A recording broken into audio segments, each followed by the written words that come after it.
আজকে আমার বরের অফিস ছুটি হয়ে যাওয়ার পরে জানো আমার জন্য কি কি এনেছে দেখতে হলে পুরো ভিডিওটা দেখতে হবে। ফার্স্টে এনেছে দেখো আমার জন্য 1 প্লেট চিকেন মোমো।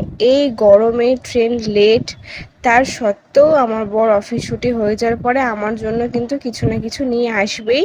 যদি শোনে তার মধ্যে আবার আমার শরীর খারাপ, শরীর ভালো থাকলে তো আনেই, আর শরীর খারাপ থাকলে তো আনবেই। আর এই গরমে ট্রেন লেট এখন, তাও আমার জন্য নিয়ে এসছে কিছু না কিছু। দেখো 1 প্লেট চিকেন মোমো নিয়ে এসে ফার্স্টে আমি সস দিয়ে খেয়ে নিলাম, অসাধারণ ছিল। আর আমার মোমো খেতে তো খুব ভালো লাগে। তোমাদের কাদের কাদের মোমো খেতে ভালো লাগলে অবশ্যই কমেন্ট করে জানিও। আর এটা সরকার থেকে একটা কেক এনেছিল, কেকটা বাটারস্কচ ফ্লেভারের এনেছিল, কিন্তু ওই গরমে ব্যাগে করে আনতে গিয়ে পুরো চেপে গেছে। যাই হোক, চলো চিকেন মোমো আর বাটারস্কচ কেকটা আমি খেয়ে নিই। তোমরা আমার চ্যানেলটা সাবস্ক্রাইব আর পেজটা ফলো করে দিও। টাটা, দেখাবে নেক্সট ভিডিও, বাই।